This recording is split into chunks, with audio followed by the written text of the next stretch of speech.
A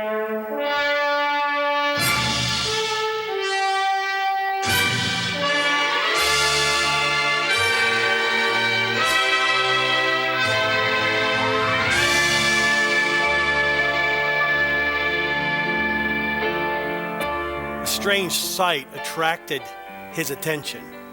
It was a bush. It was on fire. Now, he had seen bushes like this before when they'd been thrown into the fire and they had burst into flame quickly, but then the flame died down as it was burned up. But what attracted Moses' attention to this bush was not that it was burning, but that it did not burn up. It was not consumed. And so Moses turned aside to see the sight, and as he drew near, a voice called out, "Moses, Moses!" And Moses answered, "Here I am." And then the voice came. God said to him, "Do not come any closer," God said. "Take off your sandals, for the place you are standing is holy ground." You know this story, right? Moses at Mount Sinai. But it has a different name for it in Exodus chapter 3, verse 1, and some people have been confused. As a matter of fact, some skeptics of the Bible have used this as evidence that the Bible doesn't know what it's talking about. But the names are used interchangeably. Here's Exodus chapter 3, verse 1. It says, "Now Moses was tending the flock of Jethro, his father-in-law, the priest of Midian. And he led the flock to the far side of the desert and came to Horeb, the mountain of God." Horeb and Sinai are the same mountain. They're just simply two different names for that mountain. And so Moses has come to Horeb, or come to Mount Sinai. Now, why is it holy ground? Why does God say it is holy ground? Verse 6 of Exodus 3. "Then he said, I am the God of your father, the God of Abraham, the God of Isaac, and the God of Jacob." At this, Moses hid his face because he was afraid to look at God. This ground was not holy ground except for that God was there. And because God was there, it made it holy ground. His presence made it holy ground. In the Bible, when a man is asked to take off his shoes, it's only in the presence of God. Only God asks someone to bow down at holy ground. And so God gave Moses a message. Moses was supposed to go to the Pharaoh of Egypt, the Pharaoh whose family he had been raised in, the Pharaoh he had fled when he had killed the Egyptian guard, the Pharaoh of Egypt. And Moses was to go back and say, "Let my people go." And he did. And so it was just a few months later that Moses found himself back at Mount Sinai, this time with not a flock of goats and sheep, but with a bunch of people who were a whole lot harder to herd than those goats and sheep. Hard-hearted, hard-headed people back at Mount Sinai, the newly delivered slaves. It's a very, very special place, Mount Sinai.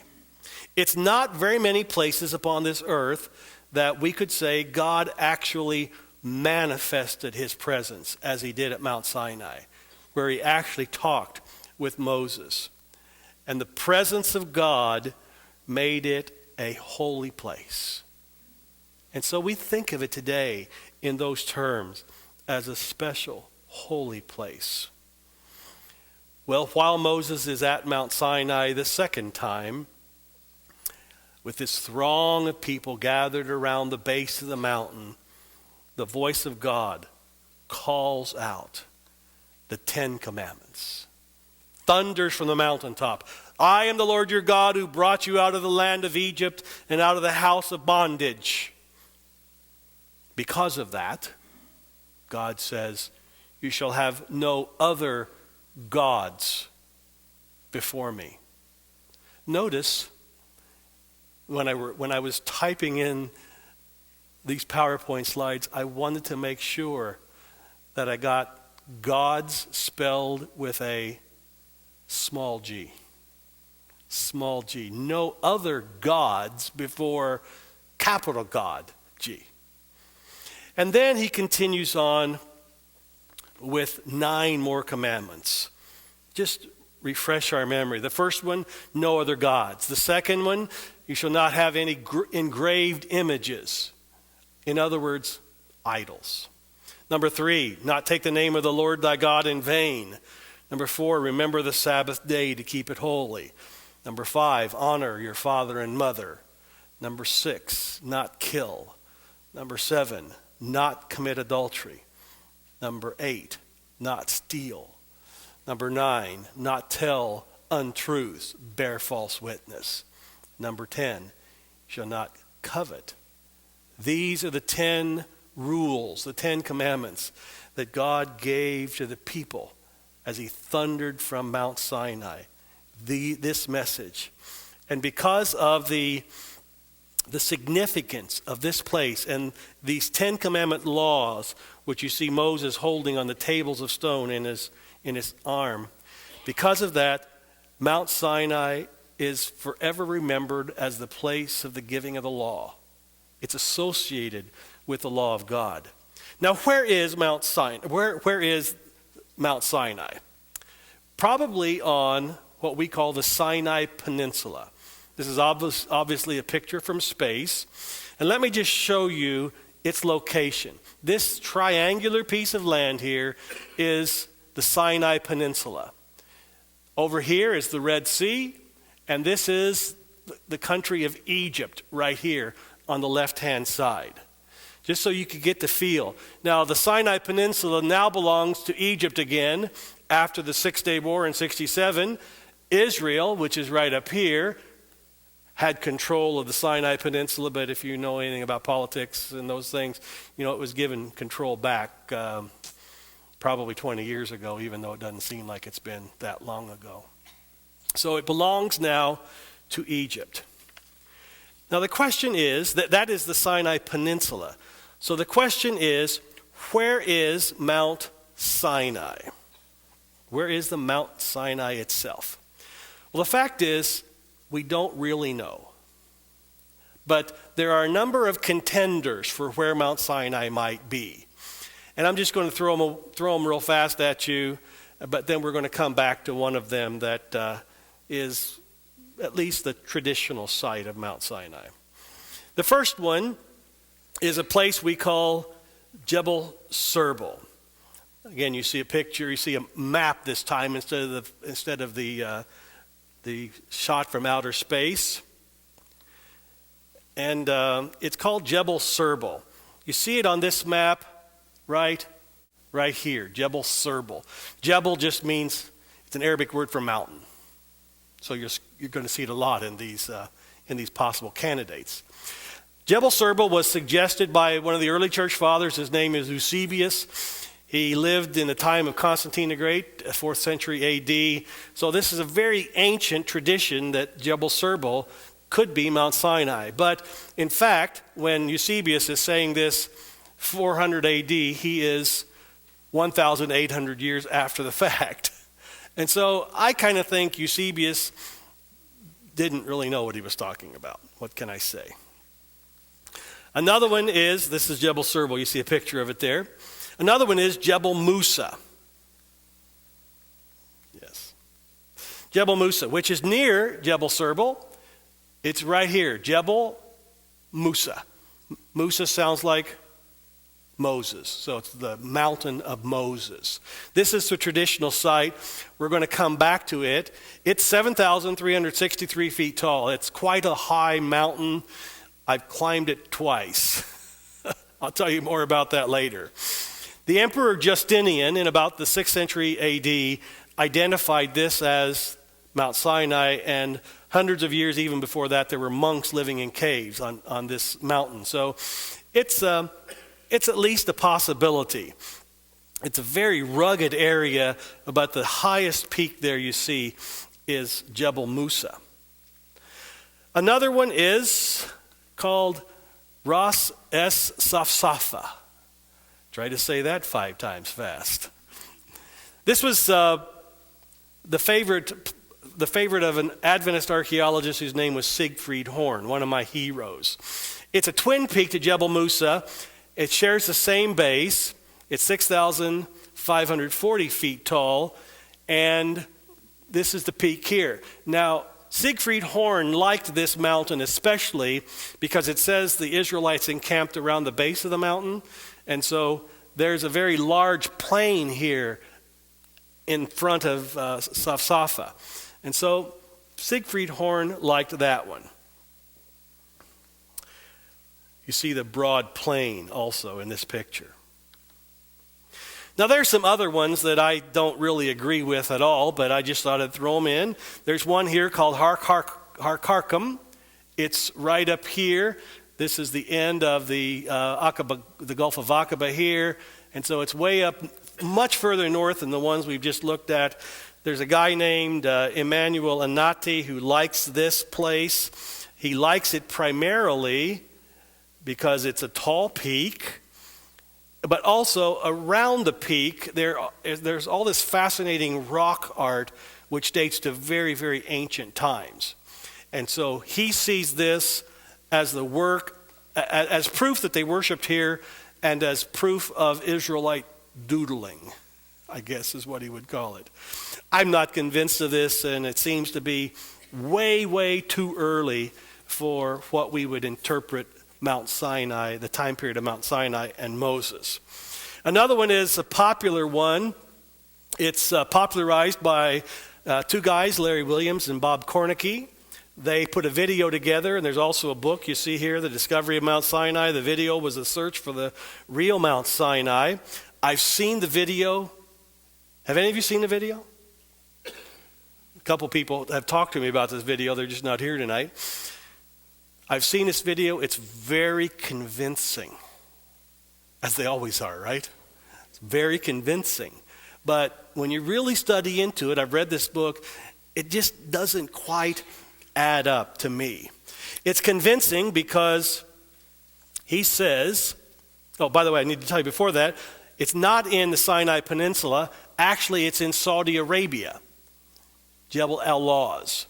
And so he says that they crossed the Sinai Peninsula, crossed at a place here called Nuweiba,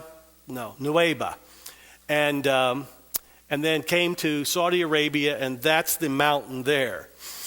He has this map in his book, and he shows about how they found all these things. They found the golden calf, and it wasn't really a calf in image, it was really rock art. So he found a calf on a wall of the mountain there, and he found they had 12 pillars, and he's actually found, he says, 12 pillars around the base of Jebel al-Lawz, and I just don't find it convincing at all. Oh, his one last argument is that the top of Jebel al-Lawz is black. This is not covered by a cloud. It almost looks like there's a cloud covering that part of it, but it's not. The actual rock is black, and so this proves that God came down here and burned the top of the mountain. So this proves that this is the mountain of God. I've always found it interesting when people go to a place and find exactly what they're looking for. Do you understand what I mean? It means there's a lot of interpretation going on. And so I'm always skeptical when people go and find exactly what they're looking for. And so I'm not at all convinced that this is Mount Sinai.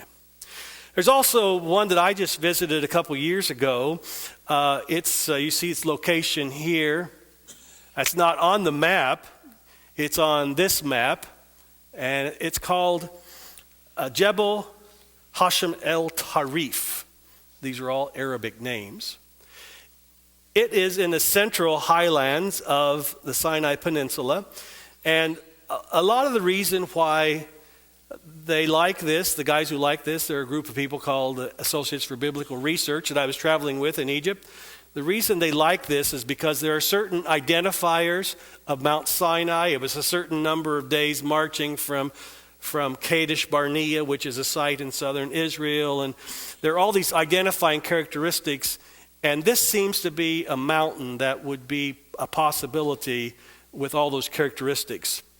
I was traveling over there with Greg Kinney. Some of you know Greg. And so this is Greg and I in front of Hashem El Tarif. I kind of like this pretty much as a good possibility. Around the base of the site, there are also tons and tons of like stone circles, and these are animals made with stones, and it seems like this was also a place of ancient worship. So I kind of think this is a really good possibility. Unfortunately, it's in the Sinai Peninsula, which is in Egypt, and in Egypt, you can't do what we would do here in the United States. You know, if you want to go to the mountain, you just go drive over to it and climb it, and if you did that in Egypt, they would have a military patrol out and they would arrest you immediately. You don't just go anywhere you want to in Egypt. And so I think this site has a lot of good possibility and should be studied a lot more. Well, which is the truth? I don't know. But I'm going to tell you tonight about Jebel Musa because it is the traditional site of Mount Sinai. And so I think it will be helpful for you to at least catch a glimpse of Jebel Musa. The hike up to the top of Jebel Musa, it's 7,363 feet above sea level. It's a very interesting walk. It's not a really difficult walk unless you're as out of shape as I am. And then it's none too easy. It's very difficult then. And so there are two ways to get to the top. One is this winding path that goes back and forth, which most people take. The other is 2,500 steps to go right up the side of the mountain. Unfortunately, they're not like uniform width and uniform height. They're tall and they're short, and it's very, very difficult to go up the steps. So I've always chosen to go up the winding path. Usually to get to the top of Mount Sinai, the locals, they have guides that are the local guides. You leave around 2 a.m. because sunrise is around 5:30 or 6. And so you leave between 1 and 2 a.m. It's about a 4-hour hike to the top of Jebel Musa. So the night, I climbed it twice. Both nights there were very beautiful clear skies with a full moon both nights that I've climbed. And so much of the time, I didn't even need a flashlight, especially after your eyes get used to the bright, to the sun, or to the moon and to the darkness. You really don't even need one. All along the way, there are the local 7-Elevens.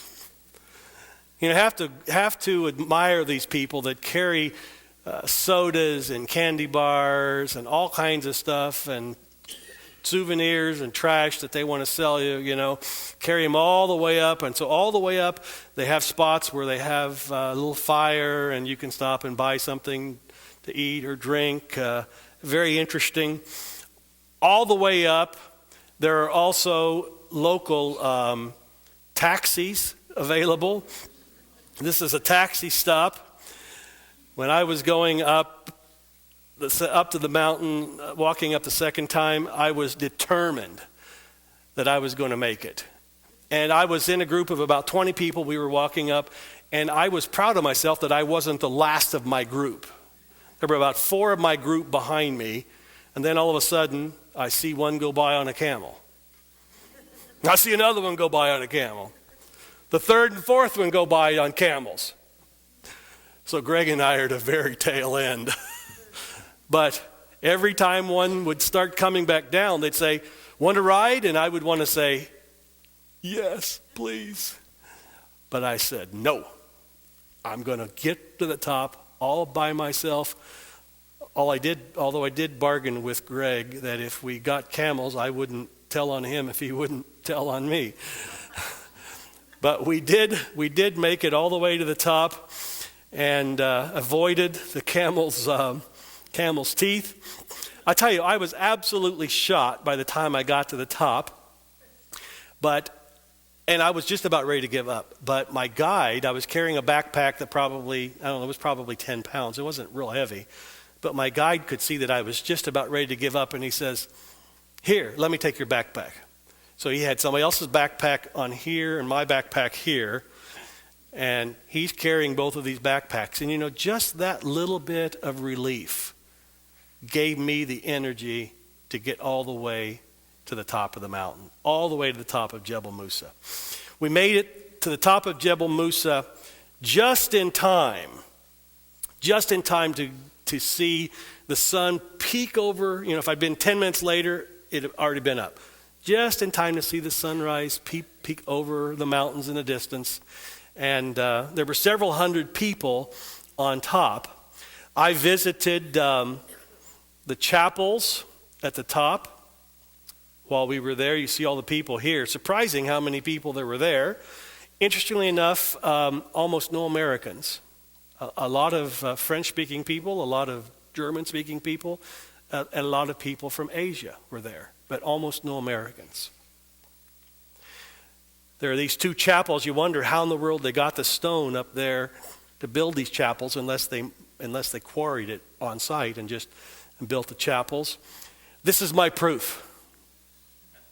My proof, well, it's not my proof that I walked all the way. You have to take my word for that. But this is my proof that I made it all the way to the top of Mount Sinai, Jebel Musa.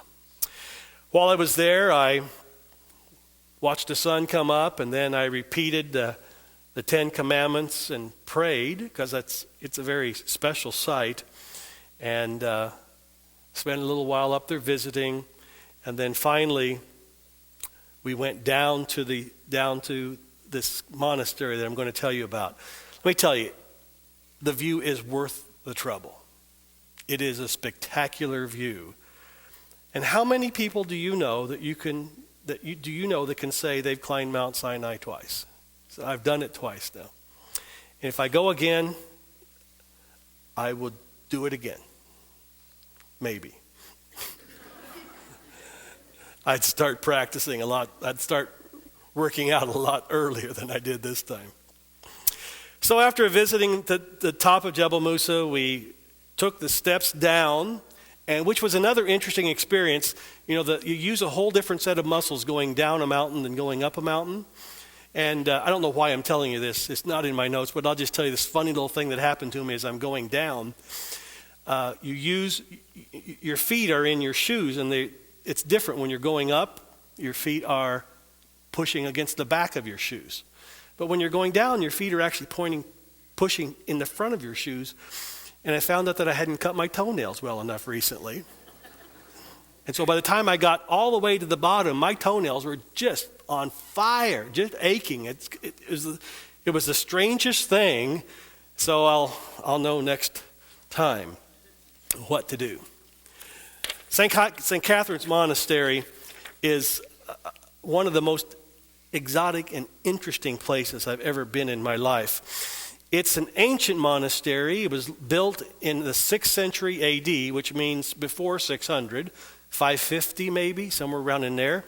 As I said, there were monks already living on Jebel Musa in caves, but the Emperor Justinian, Byzantine Emperor Justinian, came and he built this monastery as a fortress for protection and also for living quarters.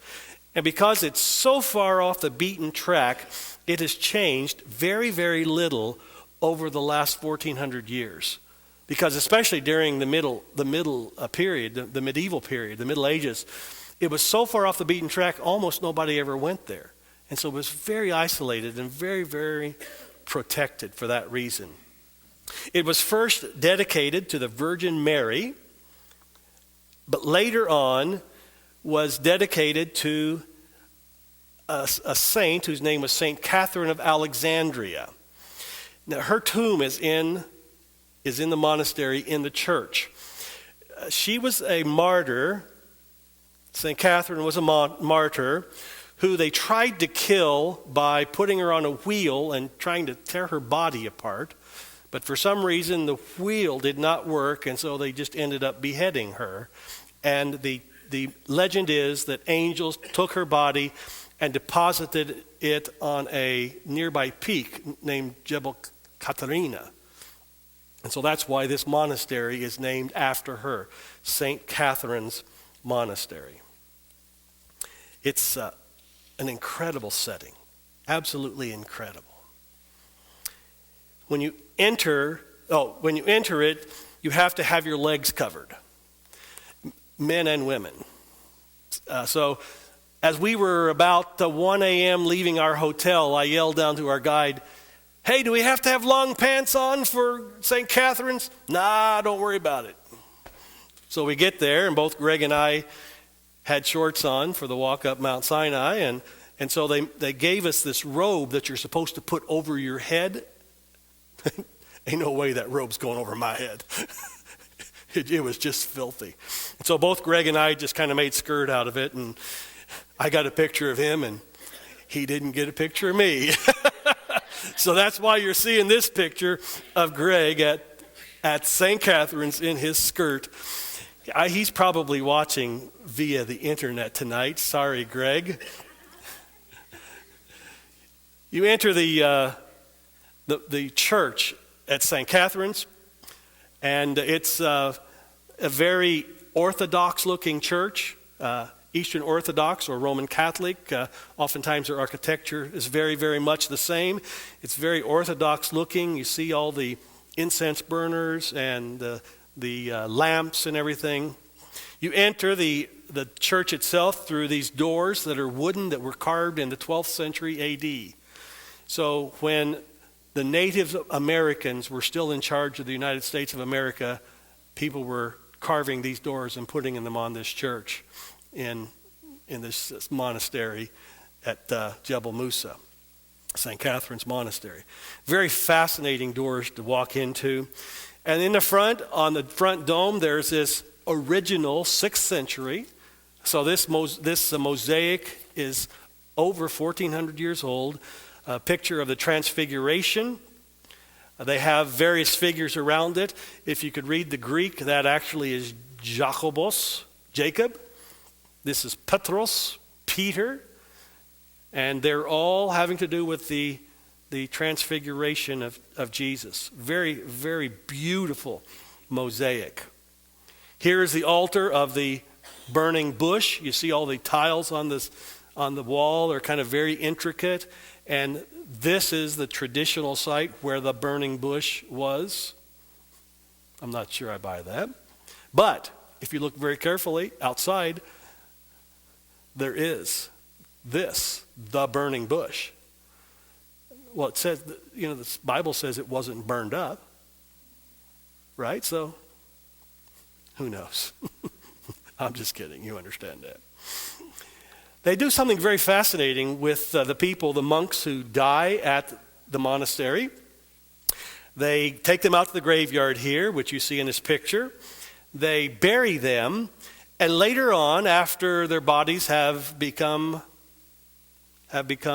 just bones, they dig the bodies up and take them into the charnel house. Their skulls are stacked in one place, and their long bones in another place. And in this charnel house, there are thousands of skulls dating back to the very, very beginning, 1,400 years ago. It's kind of a very stark thing to see, but pretty cool too. And here is Stephanos, who is the 6th century monk who has been in his clerical garb in the charnel house for all these years. It's very, very fascinating to see the charnel house. Stephanos is almost a natural mummy instead of just a skull and bones. He's almost a natural mummy. On the door going into the charnel house, that's Stephanos in a glass case, and the long bones are behind him. On the door is this saying from the book of Ecclesiastes, "Vanity of vanities, all is vanity." It seems such a hopeless thing to put on the door of the charnel house to me. You know, if I were in charge of the monastery, which they'll never probably ask me to be, but if I were in charge of the monastery in a place where people's bones are who love Jesus, I would put something about the hope of the resurrection, don't you think? That's what I'd put on the door. So I just think it was kind of a pessimistic thing to see on the door. It's interesting that St. Catherine's was protected during the time when the Islamic invasions came through. The Muslim invaders actually came to Jebel Musa and to St. Catherine's Monastery. But they had built this minaret right here. This is a church tower, but this is a minaret, a place of Muslim worship. They had servants who were Muslims. They built them a place to worship. And when the Islamic invaders came through, they saw the minaret. They realized that their religion was being respected, and they did not destroy St. Catherine's at all. And it's said that they have an actual letter on display that actually is supposed to have been written by Muhammad himself, that he actually visited the monastery. I'm not convinced that it's actually authentic, but it's interesting to see. One of my favorite things about St. Catherine's Monastery is the icons. Now, understand icons as simply being religious art. Usually paintings on wood or canvas or something. Sometimes they can be statues and stuff like that, but usually you think of icons as being religious art, usually paintings. Their icons are the earliest of any in the whole Christian world. And the reason is because in the 8th century A.D., there was something called the iconoclastic period. Think of it as an anti-icon period in which hordes of people were coming through, quoting the second commandment and then destroying this religious art, these icons. And so St. Catherine's, because it's so far off the beaten track, was spared the iconoclastic period. And so their icons are just incredible and unimaginable. They have over 2,000 icons, the oldest in Christianity. This happens to be Moses and Aaron.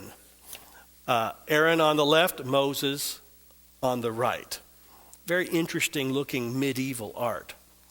Here's John the Baptist. He looks just a little bit like a wild man, doesn't he? And he kind of was. Here's an actual picture of St. Catherine's Monastery and Mount Sinai and the twin peak Safa on the other side. This is an icon of the Apostle Paul. And then this fascinating thing called the ladder to heaven. It's the ladder is going up to a hole in the wall, and Jesus is at the top, as you'll see, and the monks are on their way to heaven, and the devils are trying to pull them off, and there are actually a few hanging by a thread. You see them? A very fascinating ancient idea of heaven and hell. I've read somewhere, and I tried to find it, that these pictures, the faces on the people who are on the ladder, are actually pictures of monks who were in the monastery when this was painted. So these are actual representations of actual people who lived. And it's interesting, I've wondered how the artist decided which ones he would put upside down hanging over the pit of hell. You know, maybe if he didn't like you, he put you in danger. I'm not sure how he decided. So here the demons are dragging them down. The angels are up in the corner, left-hand corner, cheering them on, and there's Jesus welcoming the monks to heaven. Just a fascinating ancient piece of art to me. And at St. Catherine's is this picture of Jesus Christ. the oldest ancient representation of Jesus that we know of. It dates to about 500 AD. Very, very early. And this happens to be my very favorite ancient picture of Jesus. I just really, really like it. At St. Catherine's is also a fascinating monastery. It houses over 6,000 volumes. Many of them are ancient and many of them are illuminated, which means they're paintings in them. One of them is called Codex Syriacus. Codex means book, okay? You see all these ancient books on their shelves. Codex Syriacus was displayed for many years, and it was displayed, interestingly enough, upside down. The monks did not know how to read Syriac, which is what language it's written in, and so it was displayed upside down for many years. It was in the monastery library that something fascinating was found. A German scholar by the name of Constantin von Tischendorf found an ancient manuscript there. He was traveling the Holy Land looking for ancient writings, ancient manuscripts. He came to the monastery at St. Catherine's, and as he was visiting in May 1844, he noticed a trash can full of old-looking pages. And he noticed that a monk went over to the trash can and took one of the leaves, wadded it up, and threw it in the fireplace to stoke the fire. Von Tischendorf couldn't believe what he was seeing. They looked like ancient pages, and sure enough, he went over and rescued them and could see that indeed these were ancient Bible pages. They're written in Greek, so he could actually read the pages and know what they were saying and know that they were Bible pages. Well, he broke a cardinal rule. The monks told him that 2 boxes of such pages had already been burned. And he recovered 43 pages. He broke the cardinal rule of letting them know how excited he was. You know, this is a rule you never break if you're bargaining in the Middle East. You never let the person you're bargaining with know you really want something badly. Because if they know you really want it, they'll jack the price up. So you have to always act like, oh, well, fine, you know. And be prepared to walk away if you want to bargain. Well, von Tischendorf broke that rule. He got so excited, they would show him no more. And so, in that year, he took these 43 pages back home, and he actually published them in 1846. In 1853, he returned, and the monks would show him nothing. He knew that these Bible pages had to have been probably more somewhere. In 1859, he returned and began asking about it, trying to look around in the library, but they were very, very careful. And he got nowhere until the night before he was to leave. He presented the steward of the monastery with a copy of what's called the Septuagint. The Septuagint is the Bible written all in Greek, the Hebrew Old Testament translated into Greek. He presented the steward of the monastery with a copy of the Septuagint, and the steward said, "Oh, well, I already have one of those." His heart starts beating faster. And so the steward goes over to the closet and opens the door and takes out a big book wrapped in red cloth, and he opens it, and there before him is the treasure that von Tischendorf has been looking for. Incredible. He had learned his lesson, so this time he played it more cool. Well, can I take that back and look at it for a while? Hiding his excitement. But he stayed up all night. He stayed up all night and he wrote this. He says, "It really seemed a sacrilege to sleep." I can understand that. I think I would have too. What did he have? He had a Bible with a nearly complete Old Testament and mostly complete New Testament that dated to about AD 350. This is very early. Very, very early. Within 250 years of the time of John the Revelator and the closing of the Old Testament or the New Testament canon. Very fascinating ancient Bible. One of the earliest and most complete Bibles in existence. Emperor Constantine, who we're going to talk about quite a bit actually on Sunday night, in AD 331 had commissioned 50 Bibles to be produced. Of course, it was all handwork. Constantine the Great, the first Christian emperor, his mother was going around building churches, and so he wanted Bibles to put in all the churches. And so he commissioned these Bibles to be printed, and it's just possible that this is one of those Bibles, those 50 Bibles that Constantine the Great commissioned to be handwritten. Fascinating book. It's written on, the pages are written on animal skin called vellum, very thin animal skin. Well, from here the stories differ.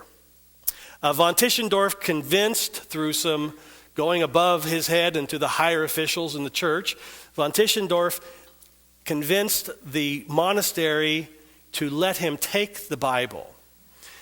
He says they gave it as a gift to the Russian Tsar. They say he stole it. Pretty far apart. And there's actually a letter hand-signed by von Tischendorf himself in Greek in which he promises to bring the book back. It is an incredible treasure. I've seen it twice. It's at the British Museum or the British Library. Actually, now it's at the British Library in London. It was bought by the British Museum in 1933 for $500,000. That's when a dollar was really a dollar, you understand. It's $500,000. It would be millions of dollars in today's money. Just a wonderful, wonderful object to see. And when I was there, I was able actually to read. They have it open in the library. I was actually able to read some of the ancient Greek. It was very, very fascinating to see it. If you go to St. Catherine's today, there are just a few pages that are on display because they only have maybe 15 or 18 pages of this huge book actually left at St. Catherine's. And they have, of course, petitioned the British Museum to give it back to them. They never will. So they just simply never will. It's not surprising that we should find at such a sacred place such an incredible sacred find, the Bible. Perhaps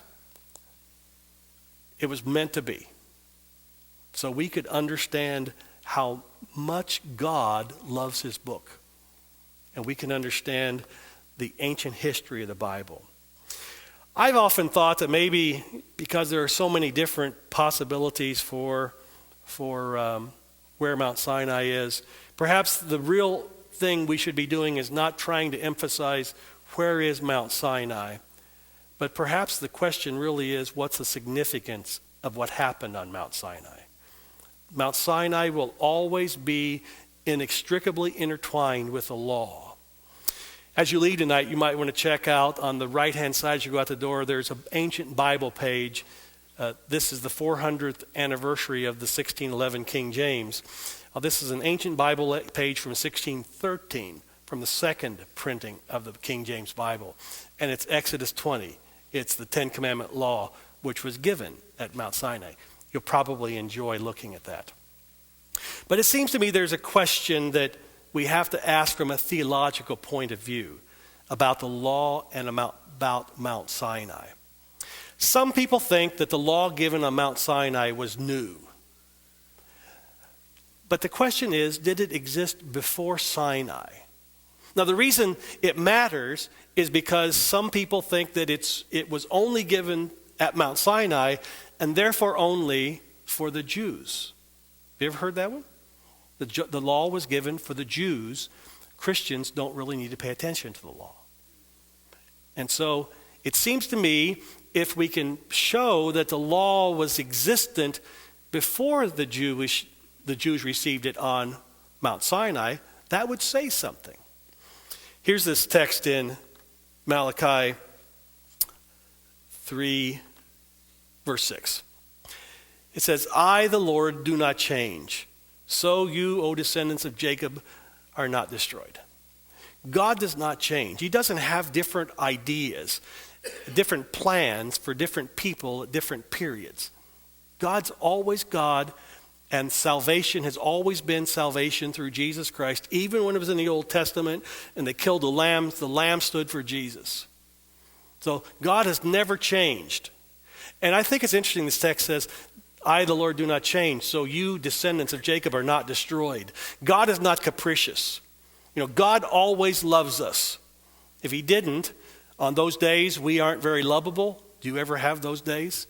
Does your spouse ever have those days? On those days we're not lovable, he'd say, I'm tired of you. I'm glad he doesn't change. But I think that also means he doesn't change in his relations and his relationship with mankind. I do not change. I think this shows his everlasting character and his everlasting nature. Here's another text to think about this time period. Genesis 26, verse 5. It says, Abraham obeyed me and did everything I required of him, keeping my commands, my decrees, and my instructions. Did Abraham live before or after the giving of the law on Mount Sinai? Before. About 400 years before. And when God evaluates Abraham and his character, he says, Abraham obeyed my commands and my laws and my decrees and my instructions. Now, if the law was only given to the Jewish people on top of Mount Sinai, what's God talking about with Abraham here? So you see, the law was pre-existent before Sinai. It wasn't just a new idea God thought up for these Hebrew slaves that had just come out of Egypt. It was always pre-existent. When Cain killed Abel, was it wrong? Thou shalt not kill. When Abraham lied to the Pharaoh that Sarah was his wife, or was his sister rather, was that right? No. If you look at the time period before Mount Sinai, everything that the Ten Commandment law talks about was already wrong. So the law was pre-existent to the giving of it on Mount Sinai. Here's another way for me to share that with you or to show you that. Exodus 16, there's this fascinating story about the giving of the manna. Exodus 16 is before Exodus 20. Exodus 20 is the giving of the Ten Commandment law on Mount Sinai. Exodus 16. Let me just read you a few verses here. It says, Then the Lord said to Moses, I will rain down bread from heaven for you. The people are to go out each day and gather enough for that day. In this way I will test them and see whether they will follow my instructions. On the sixth day, they are to prepare what they bring in, and that is to be twice as much as they gather on the other days. God's going to rain this manna from heaven, and they're supposed to collect twice as much on the sixth day. It continues on later on in verses 14 through 16. It says, When the dew was gone, thin flakes like frost on the ground appeared on the desert floor. When the Israelites saw it, they said to each other, What is it? For they did not know what it was. Moses said to them, It is the bread the Lord has given you to eat. This is what the Lord has commanded. Each one is to gather as much as he needs. Take an omer for each person you have in your tent. 21 through 23. Each morning everyone gathered in as much as he needed. And when the sun grew hot, it melted away. On the sixth day, they gathered twice as much, 2 omers for each person. And the leaders of the community came and reported this to Moses. He said to them, This is what the Lord commanded. Tomorrow is to be a day of rest, a holy Sabbath to the Lord. So bake what you want to bake and boil what you want to boil. Save whatever is left and keep it until the morning. Now, normally they had to pick it every morning, and if they tried to keep it overnight, it had worms in it and stank. But here, on Friday, they're gathering twice as much because God is not going to give them any the next day. And it's interesting to say, it says, today is the day of rest, the holy Sabbath to the Lord. So Sabbath is God is asking them to keep the Sabbath here in Exodus 16. Well, do they do it? Not totally. 24 through 26 says, so they saved it until the morning as Moses commanded, and it did not stink or get maggots in it. The interesting translation, isn't it? 25, eat it today, Moses said, because today is a Sabbath to the Lord. You will not find any of it on the ground today. 6 days you are to gather it, but on the seventh day, the Sabbath, there will not be any. Nevertheless, some of the people went out on the seventh day to gather it, but they found none. Then the Lord said to Moses, how long will you refuse to keep my commands and my instructions? Bear in mind that the Lord has given you the Sabbath. That is why on the sixth day he gives you bread for 2 days. Everyone is to stay where he is on the seventh day. No one is to go out. So the people rested on the seventh day. What's interesting about this? What's interesting is that God gave his 10 Commandment law in Exodus 20. And in that law, he gave them the Sabbath. Here in Exodus 16, God is already asking them to keep the Sabbath. Now, how could he ask them to keep the Sabbath if he had not given it to them yet? What am I trying to show you? I'm trying to show you that this 10 Commandment law God gave on Mount Sinai was, yes, it was the first time it was written. But all the requirements, even the Sabbath commandment, was pre-existent before the giving of the law on Mount Sinai. So the law was not just for the Jewish people gathered around Mount Sinai. It was for all of mankind from the very beginning. As a matter of fact, let me show you this one further piece of it here. How long ago had the Sabbath been created? How long was this law in existence? Genesis chapter 2, 1 through 3. It says this, thus the heavens and the earth were completed in all their vast array. But the seventh day God had finished the work which he had been doing. So on the seventh day he rested from all his work, and God blessed the Sabbath day and made it holy. Blessed the seventh day and made it holy, because on it he rested from all the work of creating that he had done. Now the word Sabbath is not in this text, but it says he SHABBAT. He rested. The word for rest is Shabbat. So God kept the Sabbath. He Shabbated. And here's the beginning of the fourth commandment, which God put in the 10 Commandment law at the very beginning of creation. So from the very beginning of creation, God had in mind this day for mankind to keep all this time. So it was not a new law that God gave them on Mount Sinai. Does that make sense? Not something new, a reiteration. Why? Well, the Hebrews had been in bondage in Egypt for 430 years, 215 years, depends on how you do chronology, a long time. They had been inundated with all the Egyptian gods and had not been free to worship their God as they wanted to worship. And so here, these newly freed slaves, God has to write it out for them. It's not new, but now he writes it down for them so they'll never, ever, ever forget it. And now it's interesting then, we can see from the time of the creation to the time of the giving of the law on Mount Sinai, that God's law was in effect all this time. But how about the time of Jesus? Well, Jesus said something interesting in Matthew 5, 7 through 19. Jesus said, do not think that I have come to abolish the law and the prophets. I have not come to abolish them, but to fulfill them. I tell you the truth, until heaven and earth disappear, not the smallest letter, not the least stroke of a pen will by any means disappear from the law until everything is accomplished. Anyone who breaks one of the least of these commandments and teaches others to do the same will be called least in the kingdom of heaven. But whoever practices and teaches them and teaches these commands will be called great in the kingdom of heaven.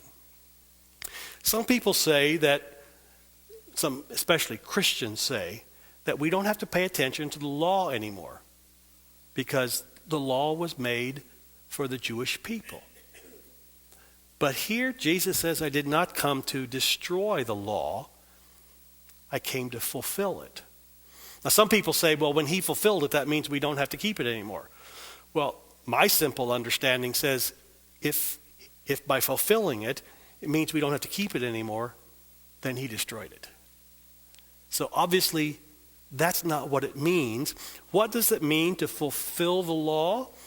It means to fill it full of meaning. Take the word fulfill, cut it in half, flip the ends. Fulfill means to fill it full of meaning. And so if you read the rest of chapter 5 there, Jesus fills the law full of meaning. He says, you've heard that you should not murder. I'm going to tell you that you shouldn't even hate somebody, because hating someone is breaking that 10 Commandment law. Whew. He expands it, doesn't he? He talks about adultery and lust, about divorce, about oaths and honesty, about retaliation and turning your other cheek, about loving your enemy. He says, don't love your enemy. Don't love your neighbor, rather. Love your enemy. That's hard. He fills it full of meaning. That's what he meant when he says he has come to fulfill the law. As a matter of fact, what was Jesus' relationship to the law? He was a faithful law keeper. As a matter of fact, he was a faithful Sabbath keeper in keeping with that law, since we've seen it all the way back to creation. In Luke 4:16, it says, he went up to Nazareth where he had been brought up, and on the Sabbath day he went into the synagogue as was his custom, and he stood up to read. Jesus was a faithful law keeper. He was a faithful Sabbath keeper. As a matter of fact, if you continue looking through the rest of the New Testament, you look through the book of Acts, all the apostles, I'm not going to take time to read all the texts, didn't intend to, but all these texts talk about the apostles worshiping on Sabbath. They were faithful law keepers because they understood that the law was for everyone, all of mankind, even Christians. Now there's this text that many people misunderstand in Romans 6:14 and 15. Romans 6:14 says, for sin shall not be your master, because you are not under law, but under grace. And so you'll hear Christians say, why are you talking about the law so much, Zolman? We're not under the law. We're under grace. I'm happy about that. We are under grace. We're saved by the grace of God through faith in Jesus Christ. Absolutely. But what about the law then? It's interesting. Paul answers that question in the very next verse. He says, you are not under law, but under grace. What then? Shall we sin because we are not under law, but under grace? By no means. Absolutely not. This is the strongest, when this version says by no means, this phrase is the strongest Paul could say no short of swearing. I mean, absolutely, completely, no. That's what he's trying to say. So we're saved by grace. We're not under law. We're under grace. Does that mean we can just flaunt the law and do whatever we want? Paul says, no. You can't do that, because what is sin? Shall we continue to sin since we are under law? Under grace, not the law? Paul says no. As a matter of fact, what is sin? We find in 1 John 3, verse 4, the King James says, whoever commits sin transgresses also the law, for sin is the transgression of the law.